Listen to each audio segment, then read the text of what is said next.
you. So first of all, I would like to express my sincere thanks for inviting me to give a talk in this very important conference. On behalf of the GenRe-Mekong project in Laos, I would like to share our experience on the usefulness of the genetic epidemiology study for malaria control program in our country. And this is our presentation outline.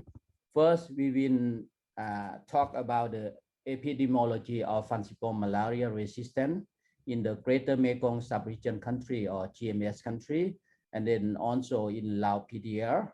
And secondly, I will present on how we use the genetic surveillance to support the malaria control program in the country.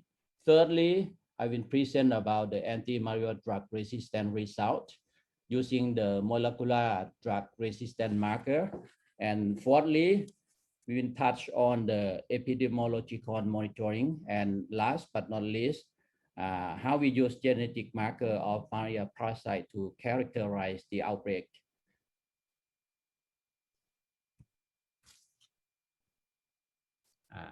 How can I move it? Sorry, there's okay. So I will present the first things here about the epidemiology of falciparum malaria resistance. Okay, you may have heard that the most serious situation of antimalarial drug resistance in falciparum malaria is here in Southeast Asian country, particularly in the GMS country, including Cambodia, Myanmar, Laos, Thailand, and Vietnam.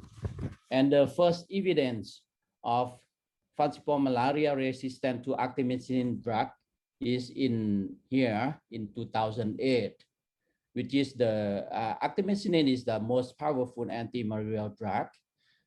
And the resistance has developed from here, Western Cambodia, which show by the efficacy is lower and lower.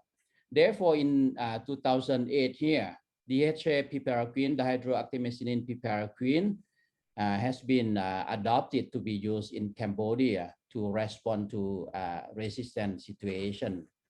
But 5 years later on, in 2013, there's evidence of this combination resistance occurring in this year. And in 2017, there's a report that there's a spread of this combination therapy resistant in the Greater Mekong Subregion country already. You may be suspicious, how can we measure the drug resistance in parasites of malaria? Actually, there are three methods. Number one is in vivo method. That means that we give antimalarial drug to the patient, and then we measure the parasite clearance time or fewer clearance time. Second method is in vitro study. And the third one, we use molecular marker of drug resistance in malaria parasite. So before 2014 here, we did not have molecular marker for artemisinin resistance. But after 2014, yeah, we use this molecular marker to monitor the situation of resistance to this artemisinin drug. And in 2016, people discover another molecular marker of piperacin resistance. Therefore, in this study, we use the antimalarial drug resistant marker of the malaria parasite to malaria control program in Lao PDR. This slide demonstrates the evidence of falciparum malaria parasites that are resistant to artemisinin in Greater Mekong Subregion country as compared to the African country.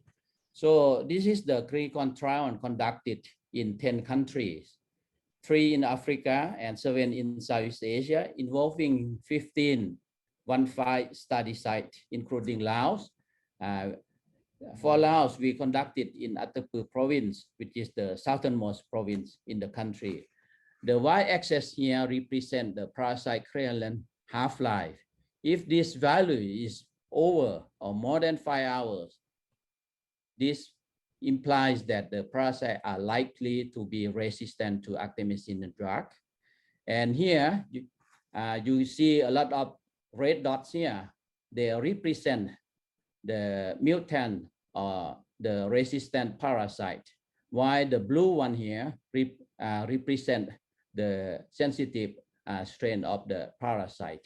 As you can see here, in Southeast Asia, like in Cambodia, Myanmar, Thailand, you will see that there are a lot of malaria that are resistant to artemisinin, that as shown by the mutation of the K13 or kelch 13 propeller domain. And this is very associated with artemisinin resistance. And in this slide, there are 3 things that I would like to highlight it. Number 1 here on the left-hand side, you will see that the plasmapsin gene mutation amplification. That means if we have more than two or more than two amplification of this gene, it is significantly associated with the reduced treatment success of piperacillin here. And secondly here, falciparum malaria parasite that carry the KELP1 or the K13 and the PLA1, that is a plasmapsin amplification gene. So these parasites have both or carry both gene mutation. And these parasites are present here already when the first treatment line of antimalarial drug, DHA-PPQ, was introduced in Cambodia. And thirdly, these parasite, I mean the parasite that carry both KELP1 and PLA1 gene mutation, they spread from the Western Cambodia, from Thailand here to Thailand, and then through Laos, and then Vietnam.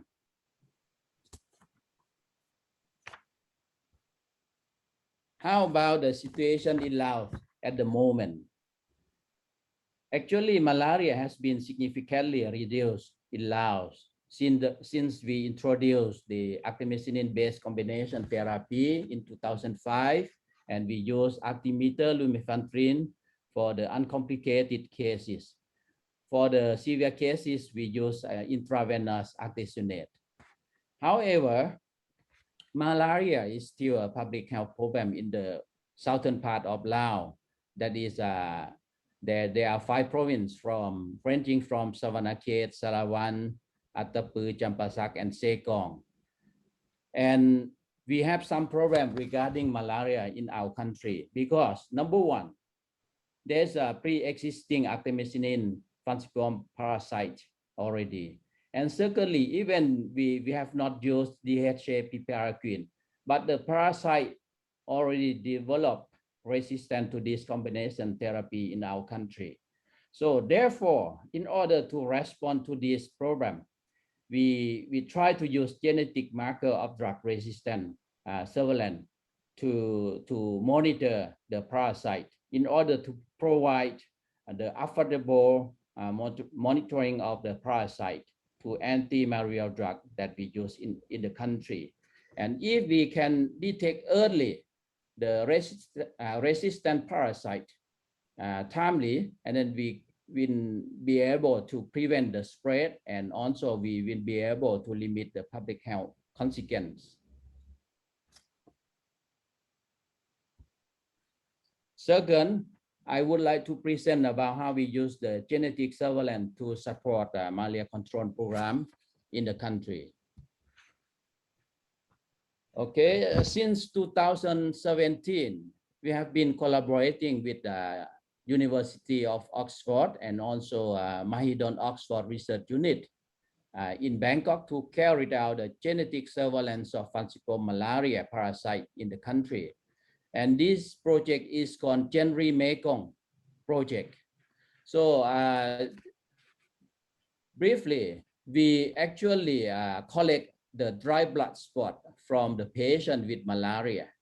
And then we send to sample to be processed by DNA extraction, and then we do genotyping, and then we will be able to know the characteristic of the resistant marker of the parasite, and then we report back to malaria control program in the country in order to take further action. So in my presentation today, I would like to present about the result that we do the surveillance from 2017 to 2018. So in total, we collected about 1,555 samples, and then we did DNA extraction, and then we sent to Sanger Institute in UK. And then over there, they use amplicon sequencer to do sequencing. And by using this method, they can increase the proportion of parasite DNA, while we can reduce the human DNA contamination. So from this result, we will have some bioinformatic analysis, and then we can present in the form of genetic record card like this, or we can present the resistant pattern of parasite by using traffic light that you will see in the next slide, or we can present in the map format like this. Next, I will present about the drug resistant result. Antimalarial drug resistant prediction generated using validated and candidate or associated molecular marker from peer-reviewed literature and comply with WHO criteria for assessment.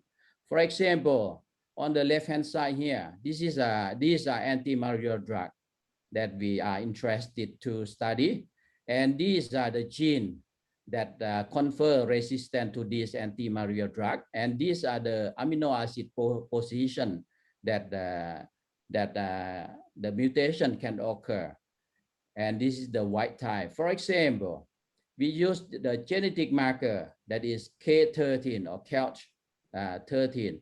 If we found the parasite with this gene mutation, so we assume that, okay, this is the artemisinin resistant. Secondly, for example, if we found the PFCRT gene mutation in malaria parasite, we can say that, okay, this is chloroquine resistant. From this information, and then we generate to interpret in the easy way like this. We can classify the parasite as sensitive, resistant, or undetermined. Now we come to the true result from our surveillance. Here are the results that we managed to do the genetic surveillance. So about 90% of on sample that we can do genotyping. And the result represent in 24 districts in 5 southern provinces of Laos from Savanakhet here, Salavan, Sekong, Champasak, and Attapeu. On the right-hand side here, you will see the frequency of distribution of antimalarial drug resistance in our country using molecular marker, genetic marker of drug resistance. If you see the red here, the darker red, that is the more serious resistant situation. The green one is less situation, is a less serious situation. So these are the antimalarial drug that the parasite develop resistance to, and each column here represent the province. And as you can see here, for example, artemisinin resistant here, you will see the darker red here in Champasak and Attapeu, while in another province like Savanakhet, Salavan, and Sekong are less. Okay, and here this panel, piperacillin resistant or DHA-PPQ treatment failure, you will see again this is more serious in Champasak and Attapeu. Why the resistant to other drugs like a chloroquine, primetamine, or sulfadoxine, we can see in all other provinces as well. This is not surprisingly. because we have a problem of chloroquine and sulfadoxine pyrimethamine resistance long time ago. So from the genetic marker of drug resistance, we can show the people that, okay, this is the situation of antimalarial drug resistance in our country. So, and in this slide, you will see this is the drug resistant frequency map. On the left-hand side here, this is the situation of artemisinin situation. You will see that the most serious one is in these two provinces, in Champasak and Attapeu province. And another one is piperacin, again, is in these two provinces. So taken together, here we can divide the zone into two parts, the upper and lower zone. So in the lower zone here, include Champasak and Attapeu, where we have more DHA-PPQ resistant. While in the upper zone here, we have less or nearly zero. So according to this result, Laos doesn't use DHA-PPQ to treat malaria. I mean the Plasmodium falciparum malaria in the country. And this is another format that I would like to present you. So again, we divide into two zones, upper and lower zone. And we can, this is what we call a kelch 13 mutation, particularly in this position, C580Y mutation. So in the pie chart here, you will see the green one here, the green one, that means the sensitive strain of the parasite. The darker red here is resistant.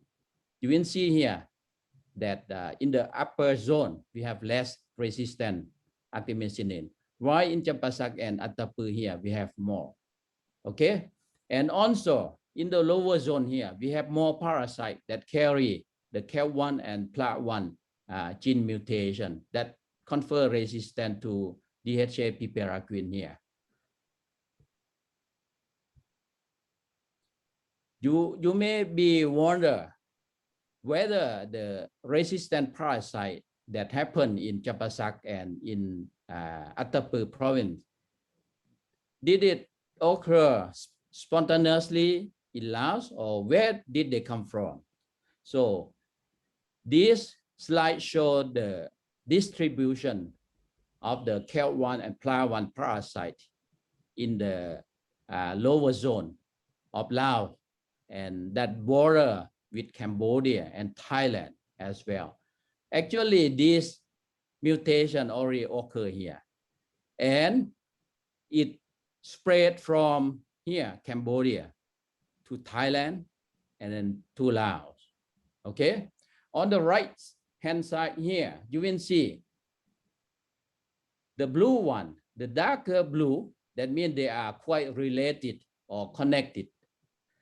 This is the map of genetic connectedness of this parasite with KEL1 and PLA1. You can see here that they are quite related or quite connected. That means that all parasites that are resistant or carrying this gene mutation, they are related, they are connected. So they are from the same strain, they are from the same source or origin here. So that means that Laos, where we have parasite with KEL1 and PLA1 here, they came from here, Cambodia. Next one, I will talk about epidemiological monitoring of malaria parasite resistance. Okay, this is a quite difficult slide, but I will try to explain. You see, in our study, we use 101 position of malaria genome or genes, or we call it 101 SNP of the parasite. And we can use this genetic barcode for many purposes. Okay, before going to that, I would like to explain you like this. You can see here, this is the first parasite. This is the order of nucleotide of the parasite, okay? And if we compare to the second parasite here, okay?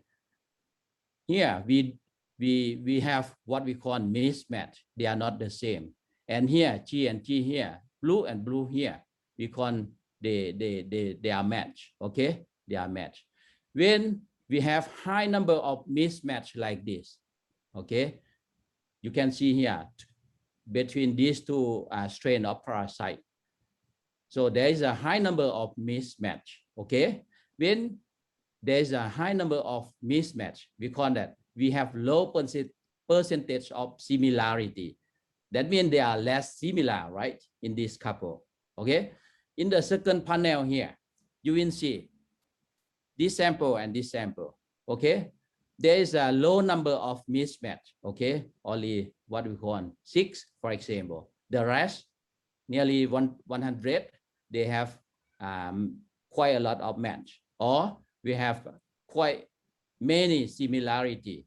So if we have low number of mismatch, that means we have high percentage of similarity of the parasite. So by using this comparison of the parasite between the parasite and also between the location, we can use the analysis of this to show the connectedness or relationship between the parasite. We can explain or show the diversity of the population of the parasite. And also we can explain about the transmission route of the parasite. For example, if in two study sites we have quite similar parasite, okay, for example, in one district, we have this kind of parasite that are similar to the other district of the parasite. So they are more connected. Okay, they are connected. So we can say that, okay, they may be from the same origin. Okay. So by using this information, I put in this pie chart to explain more. Look at this on the left hand side here. Okay, you have many piece of pie chart here with small. Okay, so here we have low similarity. Okay, that means each small piece of pie chart here is low, is small. So we can say that high diversity. Look at this, the red one. When you compare to this one, this is a bigger piece of pie chart, right? So in this group of parasites, they are quite similar. You see on the red here, they are quite similar. So we can call it high similarity, but the diversity is low. Okay, the diversity is low. So we call this pattern as a normal transmission because the parasites are randomly mating. Okay, why this one? We call it transmission of selected parasite. For example, if we call the red here, the red group of the parasite here are resistant. That means these parasites tend to inbreed together and tend to have chance of higher chance of resistant parasite here. Okay, and we use this information to explain something in the real world like this. Okay, so a long time ago we have an outbreak of falciparum malaria here in Nong district in Savannakhet province here. Okay, and then we use this information that I just explained, and then we put on the map like this. You will see here the red piece of pie chart here. That means we are losing here, over here, the parasites are losing diversity. Okay, but they have higher chance, higher proportion of similarity here. And in the next district here, Taoi in Salavan province, we have quite similar pattern here. And in Pin district also quite similar pattern. So we can assume that, okay, the outbreak may be quite related in terms of Pin, Nong, and Taoi district here. Okay, and in this situation, we still not clear whether it's a resistant parasite or not. We are under investigation about this pattern. But here, look at here, the lower zone here that we already seen. We can see that these parasites have a low diversity, okay? They are quite similar because they carry the gene that are resistant, that confer resistance to artemisinin, particularly to DHA-PPQ already. Okay, so from this map, we can transfer to this one, and we look at the connectedness of the parasite. Okay, from here, you can see that they are connected, they are related. So we can say that these parasites that we found in the outbreak, they are quite related. They are from the same source.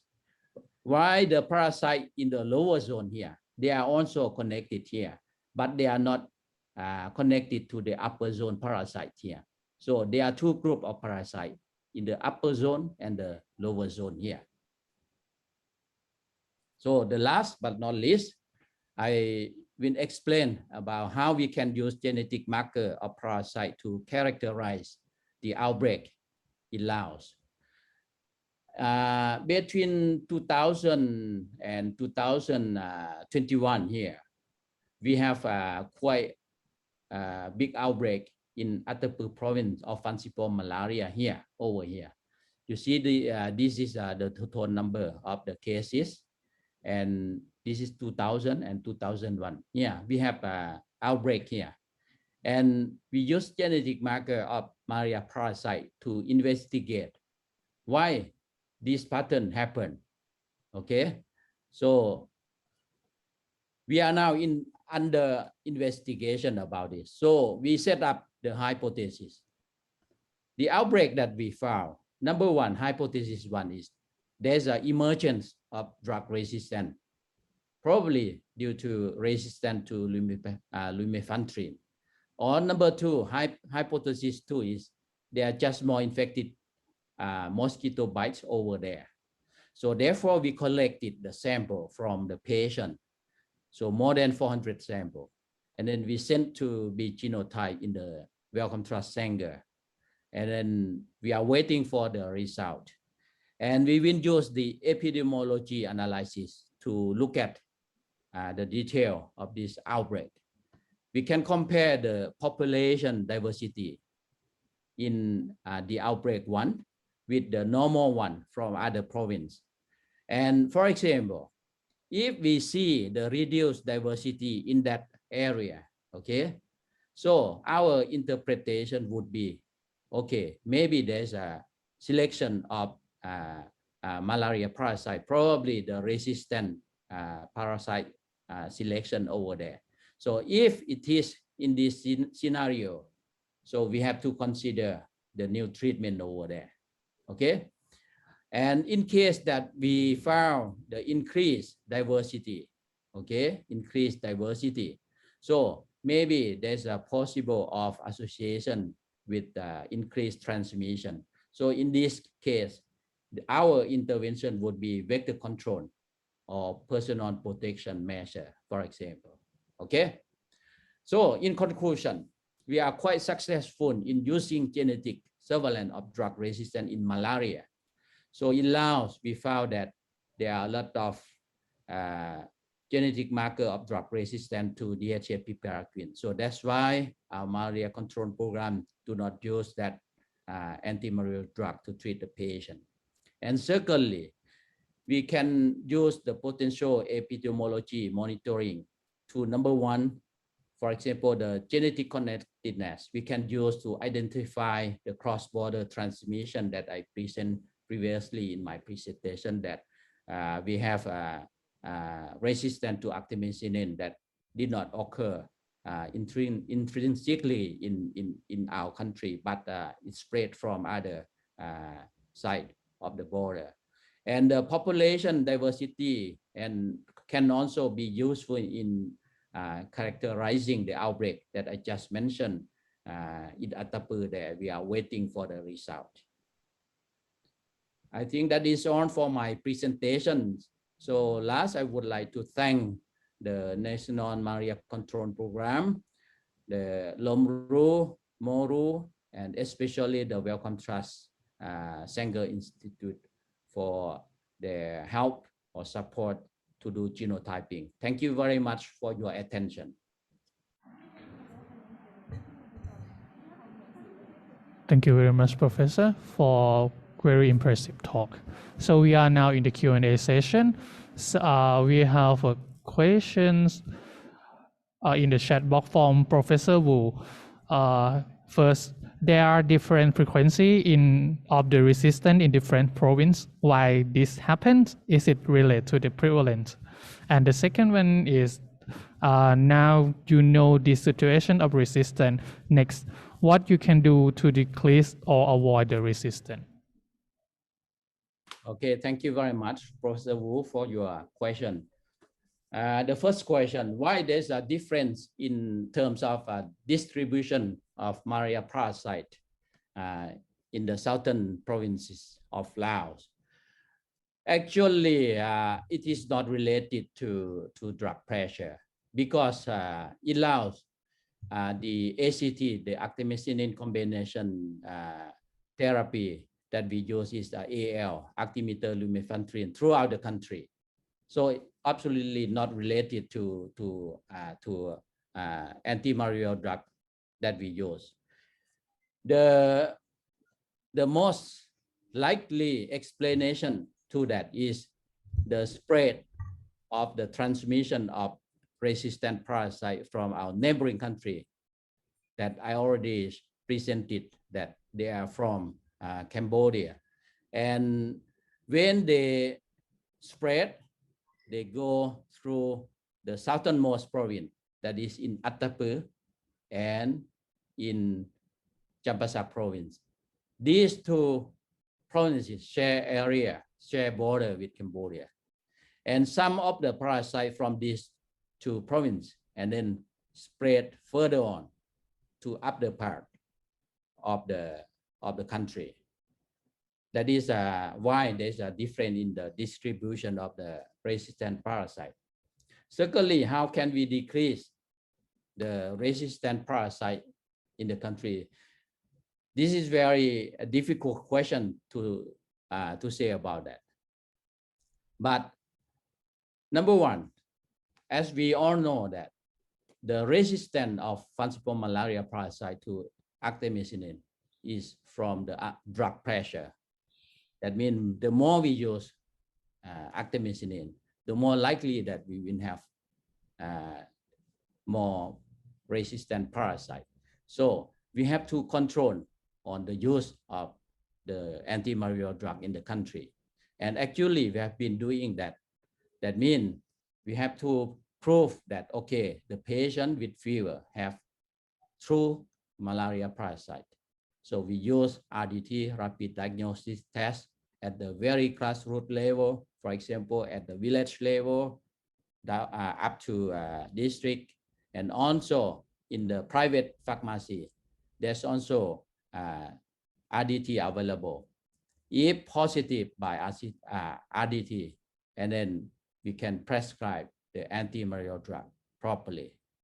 That is what we are using this kind of strategy. And the question from Gittipon, dear Professor Mayxay, was the the genetic resistant surveillance proved to be one of the very useful tools in National Malaria Control Program. Is there any evidence that the resistant gene mutation detected or the genotypic resistance aren't correlated with the phenotypic resistance, or like their clinical outcome, or if there is, how should we should address that issue? Yes, thank you. Of course, the genetic marker of malaria parasite are very useful to monitor the situation of drug resistance anywhere in the world, not just only in Laos.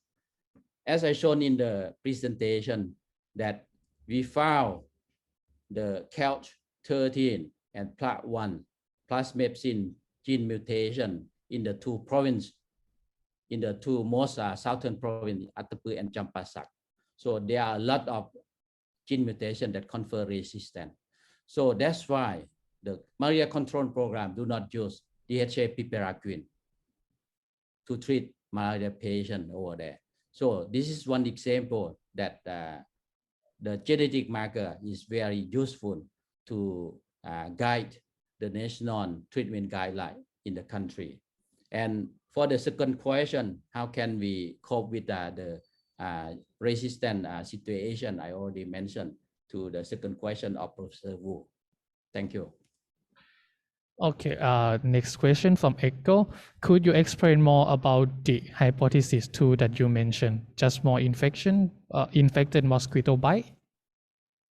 Actually, we have two hypotheses that I already mentioned that, but since we do not have the result from the analysis yet, so we are waiting for that, and then in order to answer that. But from my opinion, it is likely that hypothesis 2 may be the most potential answer. That means maybe more mosquito bites, infectious mosquito bites in that region.